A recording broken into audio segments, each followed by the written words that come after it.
রোজা রাখো মুসলমান, ও রোজা রাখো মুসলমান। 11 মাস পরে মুসলমানের ঘরে, 11 মাস পরে মুসলমানের ঘরে এলো মাহে রমজান। রোজা রাখো মুসলমান, ও রোজা রাখো মুসলমান। ভাইয়েরা আমার, গভীর মনোযোগ, সামনে আসছে রমজান। আপনার জন্য হাসরের ময়দানে ইব্রাহিম নবীর মতো কি পুরস্কার আপনি পাবেন শুনুন।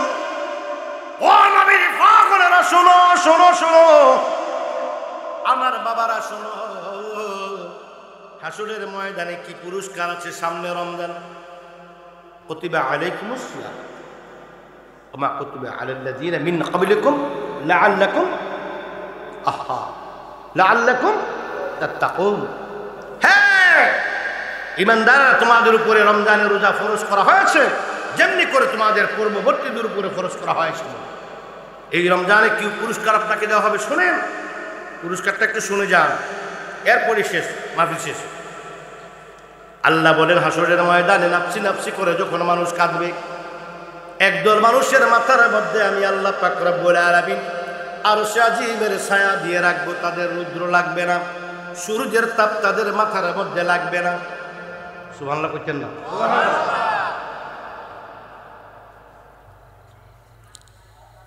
তারা কারা? কিতাবের মধ্যে আসছে, বন্ধুরা আমার,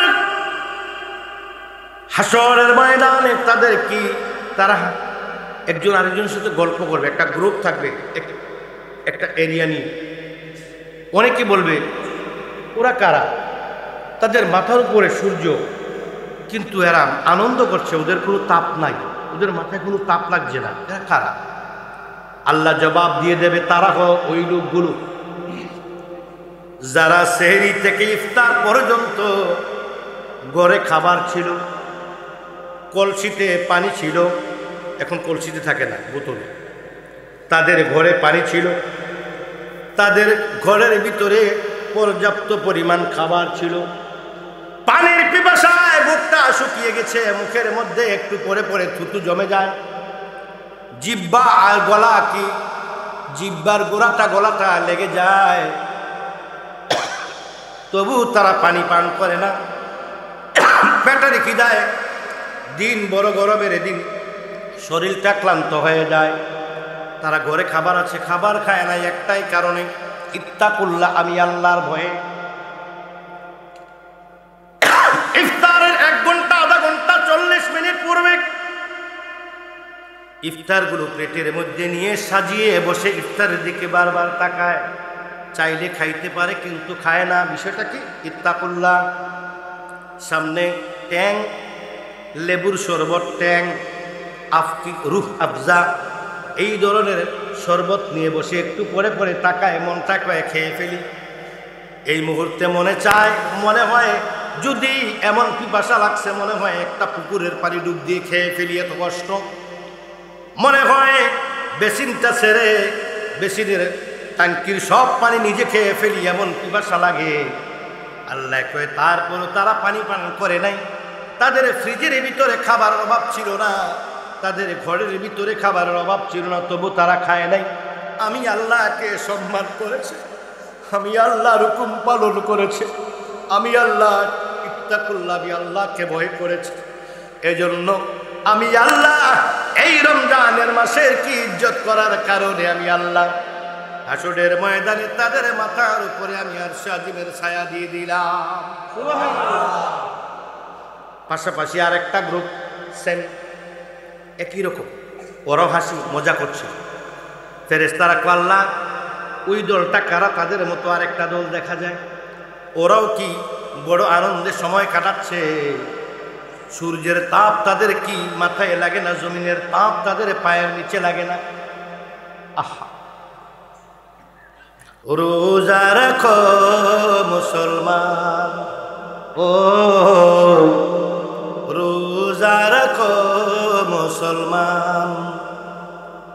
11 মাস পরে মুসলমানের ঘরে 11 মাস পরে মুসলমানের ঘরে এলো মাহে রমজান। রোজা রাখো মুসলমান, ও রোজা রাখো মুসলমান। তার মতো বেহায়া দুনিয়াতে আর কেউ নাই যে রোজার মাসে দিনের বেলায় পর্দা টাঙ্গাইয়া ব্রাহ্মণপাড়া বাজারে বইয়া বইয়া খায়। অসভ্য 1 নম্বর। ঠিক না বেটি? তোর ঘরে খাওয়ান নাই? অসভ্য, ঘরে খাওয়ান নাই তুই? তোর নালি শরীরটা ভালো না, নালি ইফতারের সময় সেই সময় তুই উঠতে পারছত না? তুই আর 10 জনকে সাক্ষী করতেছিস কোনো? আল্লাহ কয় যেই গোনাটার কোনো সাক্ষী নেই, হাসরের মধ্যে আমি গোপন রাখি। তুই কি রে ডোল বাজে কিছু থাকি? বাপরে বাপ, দিনের বেলা গেছে তো গেছে, দোকানের মধ্যে টিভি লাগিয়ে রাখছে, পেঁয়াজু খাইছে গরম গরম দিনের বেলা, দুপুরবেলা পেঁয়াজু খাইছে। এটা কি তাকে আলু দিয়ে যাবে না? আলুর চপ, পেঁয়াজু, বেগুনি, এরপরে বোট, মুড়ি মাইকা, ওই যে ফোড়া মরিচ দিয়া, কি মরিচ দিয়া, বড় বড় যে মুষ্টি, এই ফোড়া মরিচ দিয়া তুই কামড়ায় কামড়ায় কত ফেজও দে। ফেজ নাই রে, তোরা দোয়ানো কাছে দেখো দেশটা ফেজ দিয়ে কামড় দিয়া, ফোড়া মরিচটা কামড় দিয়া খাইয়া মা গো খাইয়াছে রে। তুই জ্বালাইছে 21 বিড়ি, 21 বিড়ি জ্বালাই বই আড্ডা করতেছে, তার সরম গরম নাকি? একবার চিন্তা করে না?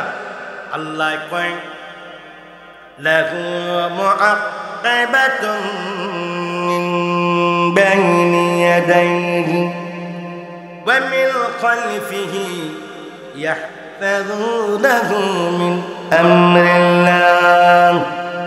আল্লাহ কয় রে ভাইয়া, তোর সামনে এবং পিছনে আমি আল্লাহ 5 জন ফেরেশতা ফিট করে রাখছি। তোর ভালো মন্দ কাজগুলো আমি আল্লাহর কাছে কি তুই যত কিছু করস সঙ্গে সঙ্গে আমি আল্লাহকে জানাইয়া দেয়। 2 নম্বরে আমার আল্লাহ কয় তোর জন্য 2টা ডায়েরি দিয়া, কলম দিয়া 2টা মোহর দিছি। কিরামান কাতিবিনা ইয়ালামুন।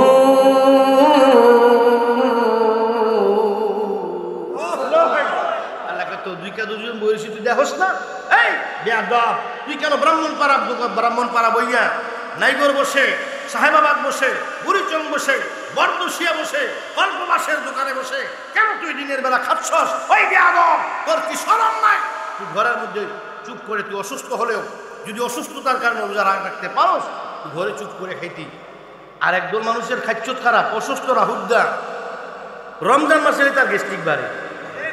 ঠিক কিনা বলেন? আর যদি বলেন ঠিক কিনা? 11 মাস ভালো থাকে, রমজান এলে পেটে পোকায় ধরে, কালো কালো পর্দা লাগাইয়া হোটেলেতে খায়। বলো, কালো কালো পর্দা দিয়া হোটেলেতে খায়। আইরে তোরা কে দেখবি, কে দেখবি, বেহায়ারা খায়। ঠিক কিনা? যারা রমজান মাসে দিনের বেলা খাওয়া দাওয়া করে তারা 1 নম্বর বেহায়া, 1 নম্বর বেহায়া, 1 নম্বর নির্লজ্জ, 1 নম্বরে তারা 1 নম্বরে শরম বলতে কিচ্ছু নাই। ঠিক কিনা বল? এবার আসুন আমার বন্ধু, শেষ আলোচনা। আল্লাহ ডাক দিয়া কয়, ফেরেশতারা বলে ওরা কারা? বুঝলাম ওরার মাথায় গরম লাগে না। আল্লাহ ওই যে আশ্বাসিন থেকে ছায়া দিছে, এই জন্য গরম লাগে না। তো ওরা কারা? আমার আল্লাহ বলে তারা হলো ইফতারের সময় ইফতারগুলো আগে নিয়ে অপেক্ষা করতো, এই জন্য। ভাই প্লিজ, ভাই চুপ। এবার আল্লাহ বলে ওরা হলো ওই দল। পাশে আরেকটা দল, তারও শান্তিতে আছে, পায়ে তাপ নাই, মাথায় কি নাই, রুদ্রের তাপ নাই, পায়ে জমিনের কি নাই, তামার জমিনের তাপ নাই। তো ফেরেশতারা বলে আল্লাহ ওই দলটা কারা? এটা বুঝলাম, তারা ইফতারের সময় বইটা দিনের বেলা খায় নাই, ইফতারের জন্য অপেক্ষা করতো। তারা কারা? আল্লাহ কয় তারা হলো ওই দলটা যারা সমাজের মধ্যে সর্দারি করত, বিচার করত। একদল মানুষ বিচার করতে যাইয়া টাকা কি টাকার বিনিময়ে বিক্রি হতো, ন্যায়কে অন্যায় করত, অন্যায়কে ন্যায় করত। যার অন্যায় নাই তারে দোষী বানাইতো, যার অন্যায় আছে তারে সূচি বানাইতো টাকার বিনিময়ে। কি করব? একজন টাকা দিছে, এর থেকে বাড়াই আর একজন দিছে, রায় তার পক্ষে চলে গেছে। কি করব? 5-এর টাইনা নিচে 10-এ। ঠিক কিনা? কি করব? 5-এর টাইনা নিচে হাইরি আরে না কাকু তুমি বুঝি এত খারাপ হয়ে গেল টেকার লেগে আমার আল্লাহ ডাক দিয়া কয় ফেরেশতারা রে তারা ওই দল যারা সমাজের ভিতরে ন্যায় বিচার করত, টাকার বিনিময়ে চরিত্রকে বিক্রি করত না, টাকার বিনিময়ে কোনোদিন কারো কাছে বিক্রি হইত না, টাকার বিনিময়ে সূচিকে দোষী করত না, দোষীকে সূচি করত না, সমাজের মধ্যে আদল প্রতিষ্ঠা করে রেখেছিল। আদল মানে ন্যায় বিচার। আদল মানে কি? কোন দল? আদল কোন দল? এটা আরবি ভাষা। কোন দল? এটা হাদিস শরীফের ভাষা, কোরআন শরীফের ভাষা। আদল কোন দল? আদলা সুবারি না, আদল সুবারি আছে না গনফরা? আদল সুবারি না, আদল মানে এটা হলো ন্যায় বিচার। আমার নবী ন্যায় বিচার প্রতিষ্ঠা করে গিয়েছেন। আমরা ন্যায় বিচারের পক্ষে থাকবো কি থাকবো না? আমার আল্লাহ ডাকে দেয়া হয় তারা সমাজের মধ্যে ন্যায় বিচার করত। তারা ঘুষ খাইছে না, ঘুষ খাইয়া কি কাল্লোর থেকে ঘুষ খাইয়া কুদ্দুচারে ঠগাইছে না, কুদ্দুস মিয়ার থেকে ঘুষ খাইয়া কি আশকর আলীরে ঠগাইছে না। এই জন্য তারা টাকায় বিক্রি হয়েছে না বিদায় আমি আল্লাহ তাদের মাথার মধ্যে হাসরের ময়দানে এই কি প্রখর রৌদ্রের মধ্যে সূর্যের তাপের মধ্যেও আমি আল্লাহ আরশে আজিমের ছায়া দিয়ে রেখেছি। তাহলে আদলের দরকার আছে কিনা? ন্যায় বিচারের দরকার আছে কিনা? কবরের শান্তির দরকার আছে কিনা? অন্তরের কান লাগান নবীর পাগলের আগো আমার আল্লাহ কয় তদ্রুপ কবর সবার জন্য অন্ধকার, কবর সবার জন্য কি মাটি, কোনো বিছানা নাই, কবর সবার জন্য কি সাথী ছাড়া একা। আল্লাহ কয় এক নম্বরে যারা কি ঈমান নিয়ে কবরের মধ্যে যেতে পারবে তাদের কবরের মধ্যে তাদের ঈমান হবে কবরে নূরের বাতি। আর যারা আমলের মধ্যে কোনো ফাঁকি দিবে না, ঘাটতি দিবে না, আমল পরিপূর্ণ করবে তাদের কবরের ভিতরে বিছানা হবে তাদের নূরের কার্পেট বানাইয়া দিব। তাদের আমলের বিনিময়ে তাদের কবরটারে বানাইয়া দিব নূরের কার্পেট, পিঠের নিচে ফোমের মতো বাড়ি মোটা নূরের কার্পেট খালি আরামে লাগবে। সুবহান লাগলাম। দুই নম্বরে কবরে তারা যেন ভয় না পায়। ও বন্ধু রে, পৃথিবীতে যত ছোট ছোট বাচ্চা মারা যায়, কবরের ভিতরে যত ছোট বাচ্চা আছে মাসুম বাচ্চা, তাদেরকে নিয়ে ইব্রাহিম আলাইহিস সালাম জান্নাতের মধ্যে খেলাধুলা করে। কোন আলাইহিস সালাম? ইব্রাহিম আলাইহিস সালাম। মিল্লাত আবিকুম ইব্রাহিম, তোমাদের মুসলমানের জাতির পিতার নাম হলো ইব্রাহিম আলাইহিস সালাম। এবার আসুন, আল্লাহ কয় রে আরেক দল মানুষের জন্য আমি সাথীর ব্যবস্থা করে দিয়েছি। ওই সাথীটা হলো যারা আমার নবীকে জীবনের চাইতে বেশি ভালোবাসে। لا يؤمن أحدكم حتى أكون أحب إليه من والده وولده والناس أجمعين।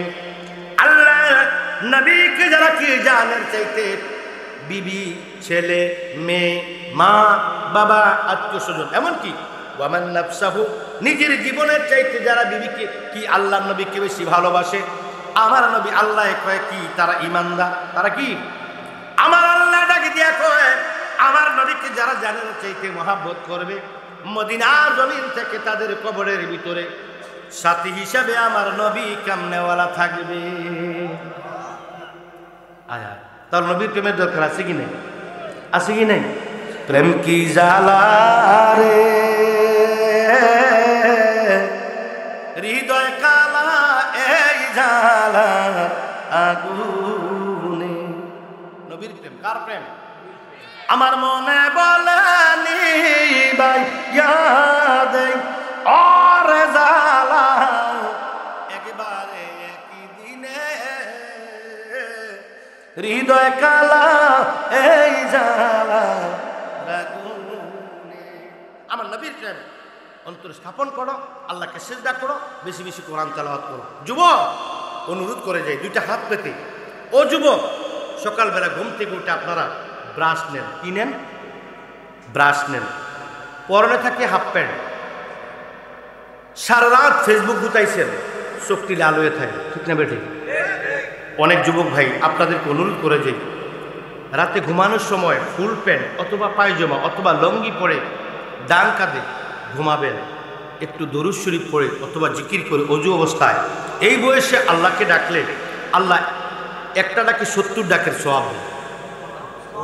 নবীর সঙ্গে দুরুদ পড়লে নবী দেখা দিয়ে দেয়। আর ঘুম থেকে উঠে সকালবেলায় আল্লাহকে একটু সেজদা করবেন। আল্লাহ বলেন রুকু সেজদাকারীকে আমি পছন্দ করি, আমি আল্লাহ রুকু সেজদাকারী পছন্দ করি, আর সবচেয়ে বেশি সুফল দান করি আমি তাদেরকে যারা আমার আল্লাহকে সেজদা করে নামাজের মাধ্যমে তারা আমি আল্লাহর সাহায্য চাই। ইয়া আইয়ুহাল্লাযীনা আমানু ইসতাঈনু বিস-সাবরি ওয়াস-সালাত ইন্নাল্লাহা মা'আস-সাবিরিন।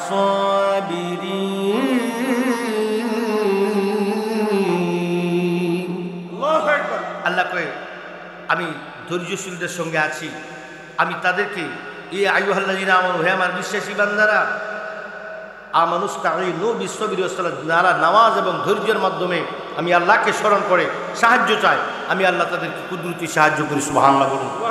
ও ভাইরা আমার, যারা কোরআন তেলাওয়াত করতে পারেন সকালবেলা ঘুম থেকে উঠে সামান্য মাত্র 5 মিনিট লাগবে, একটার উপর কোরআন তেলাওয়াত করবেন, আপনার ইমানের বরকত হবে, আপনার জবানের বরকত হবে, আপনার চোখের বরকত হবে, আপনার জিহ্বার জবানের বরকত হবে, আপনাদের ঘরের মধ্যে জিন পরি দেও দানব কুফুরি জাদু টোনা মন্ত্র এগুলো প্রভাব পড়বে না, ঘরে আয় উন্নতি হবে, বেকার থাকলে কর্মসংস্থান হয়ে যাবে, লেখাপড়ার মধ্যে বরকত হবে, ইমানের মধ্যে বরকত হবে। এ ভাই, আমাকে নিয়ে অনেকে খুব খারাপ সমালোচনা করে। আমি একটা ঘটনা বলেছি, ফেসবুকে ভাইরাল হয়েছে।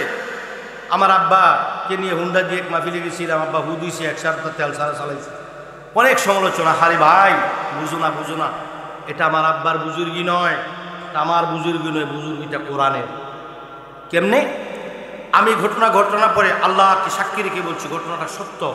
আমি মুরিদ বাড়ানোর জন্য, প্রশংসা বাড়ানোর জন্য, বড় কিছু হওয়ার জন্য পরিকল্পিত বলে আল্লাহ সাক্ষী। ওই গাড়িতে আমি আব্বাজন ছিল, আব্বায় নেমে একটা ফু দিয়েছিল, ফু দেওয়ার পরে গাড়ি চলছিল। পরে আব্বাকে আমি জিজ্ঞেস করলাম, আব্বা এই ঘটনাটা কিভাবে ঘটলো? আব্বা বলছে এই ঘটনাটা আমার কোনো বুজুর্গি নয়, তোমারও কোনো বুজুর্গি নয়, বুজুর্গ কোরআনের। আমি বললাম আব্বা কেমনে? এই ঘটনাটা যে ঘটলো এটা কিভাবে হয়েছে, কোন বিভাবে হয়েছে? আমার আব্বা বলছে আমি কোরআন শরীফ থেকে, আমি আল্লাহ পাকের কালাম থেকে সূরা ইয়াসিন শরীফের আমি 5টি আয়াত তেলাওয়াত করে শুনিয়েছিলাম। আমার কারণে গাড়ি চলে নাই, তোমার কারণে গাড়ি চলে নাই, আমার আল্লাহর কালামের সূরা ইয়াসিনের বরকতে গাড়ি চলছিল। কোরআনের পাওয়ার আছে কি নাই? জোরে বলুন, কোরআনের পাওয়ার আছে কি নাই? একবারই কুমিল্লা কালিয়াজুরি চিনেন আপনারা? কালিয়াজুরি থেকে কয়েকজন মেহমান আমার সাথে আছে, ওরা প্যান্ডেলে আছে, ওরা শুনতেছে আমার সাথে। আমার এক 10-15টা আলাদা তবরক দিয়ে আমার সাথে কয়টা মেহমান আসছে, ওই পালপাড়া থেকে, কিটা কয় আড়াওড়া থেকে এবং কালিয়াজুরি থেকে কিছু মেহমান আসছে আমার সাথে। আর আজ ওদেরকে দিয়ে ওরা আবার কীভাবে শুনছে জানি না, আমি শুনে আর আবার শুনতে চলে আসছে। বুলসুন থেকেও কয়েকটা ওই আর আসছে, নাইগর থেকে আর আসছে, আমার মুড়ির ছেলেরা ওরা আসছে। কীভাবে শুনে আর পাবলিসিটি মনে আপনারা করছেন নাকি? হ্যাঁ, পোস্টার না পাবলিসিটি দেখে আর আসছে, দিয়ে সবাইকে দিয়ে দিয়ে। কেন বলছিলাম যে কী বলছিলাম ভুলে গেলাম। ওই তেলের ঘটনাটা, হ্যাঁ, কালিয়াজুরি এক বাড়িতে এই একটা খানকা আছে, হ্যাঁ, খানকার ভিতরে একবার আগুন লেগেছিল। কি লেগেছিল? একবার, এটা আমাদের জন্মের আগের ঘটনা, আমি ইয়েতে শুনছি, আমার আব্বাজানের কাছে কথাটা শুনছি, আমার জন্মের আগের ঘটনা। এক খানকার মধ্যে আগুন লাগছিল, আগুন লাগার পরে সব কিছু পড়ে গেছে, কিন্তু আল্লাহর কোরআনে কোনো আগুন লাগেনি। কোরআনটার বাড়ি কই?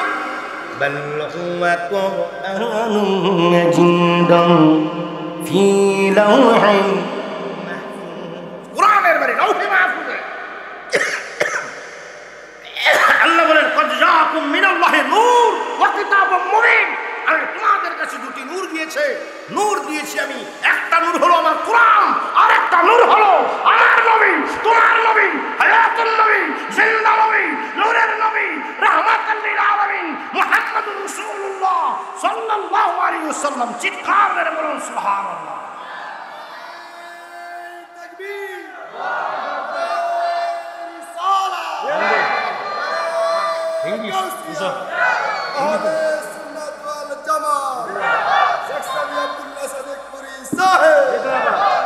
আমার ভাইয়েরা, এই কোরআন হলো নূর, আল্লাহর কোরআন। এই কোরআনের উসিলায় হাসুরের ময়দানে আপনার আমার বিচার যখন শুরু হবে, সেদিন তৌরাত নয়, জবুর নয়, ইনজিল নয়, দাউদ আলাইহিস সালামের কণ্ঠে তেলাওয়াত করা হবে আল্লাহর কোরআন। সুবহানাল্লাহ বলে, আরো বলে সুবহানাল্লাহ। এবার কোরআনের পক্ষে একটি নায়াতে রাসূল বলি আধা মিনিট। কোরআন আমার সাথে বলেন, কোরআন শিখাও ছেলে মেয়েকে, ও হে মুসলমান, জান কবজের কালে তোমার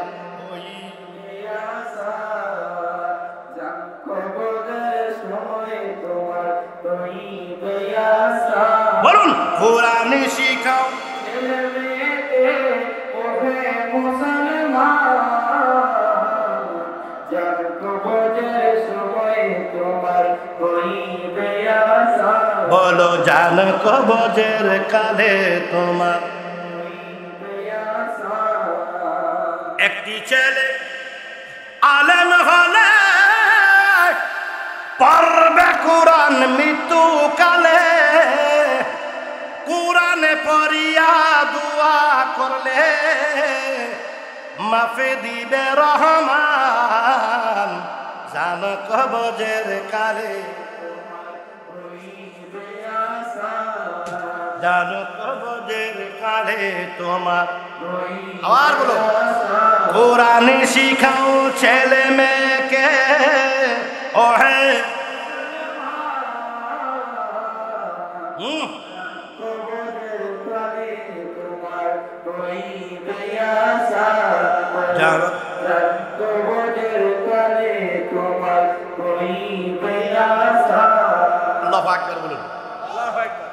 আসুন আমরা লাইন ধরে দাঁড়াই, দাঁড়িয়ে আমরা রসুলের পাককে একটু সালাম।